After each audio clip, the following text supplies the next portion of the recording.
మానవ సేవే మాధవ సేవ. కుడి చేత్తో చేసే సహాయం ఎడమ చేతికి కూడా తెలియకూడదు. ఇలాంటివి మన పెద్దవాళ్ళు చెప్తూ ఉంటారు. ఇదంతా ఎందుకు చెప్తున్నానంటే, సహాయం ఎవరైనా కష్టంలో ఉన్నారంటే స్పందించేవాళ్ళు చాలా అరుదుగా ఉంటారు.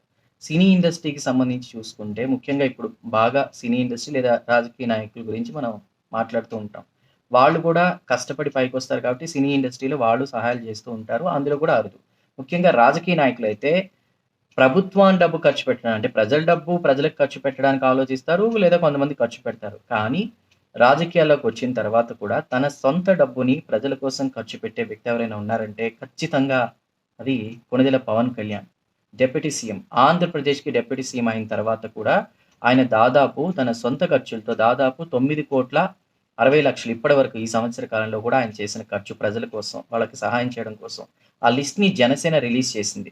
జనసేన ఖచ్చితంగా ప్రజలకు తెలియాలని రిలీజ్ చేసింది. అదేంటంటే ముఖ్యంగా గ్రామ పంచాయతీలకు సంబంధించి కూడా 4,00,00,000 సీఎం రిలీఫ్ ఫండ్ 2 తెలుగు రాష్ట్రాల సీఎం రిలీఫ్ ఫండ్ ఏదైతే ఉంటుందో దానికి 2,00,00,000 కొణిదెల గ్రామ అభివృద్ధికి సంబంధించి కూడా 50,00,000 స్కూల్స్‌లో మైదానాలు డెవలప్‌మెంట్ చేయడం కోసం 50,00,000 తలసేమియా వ్యాధితో బాధపడే పిల్లలకి సంబంధించి కూడా ఒక 50,00,000 ఇలా దాదాపు అంటే అభివృద్ధి అయితే చేశారనమాట. 60,00,000 ఇలా మిగతా వాటికి కూడా సంబంధించి ఓవరాల్‌గా లెక్క జనసేన లిస్ట్ అనేది రిలీజ్ చేసింది.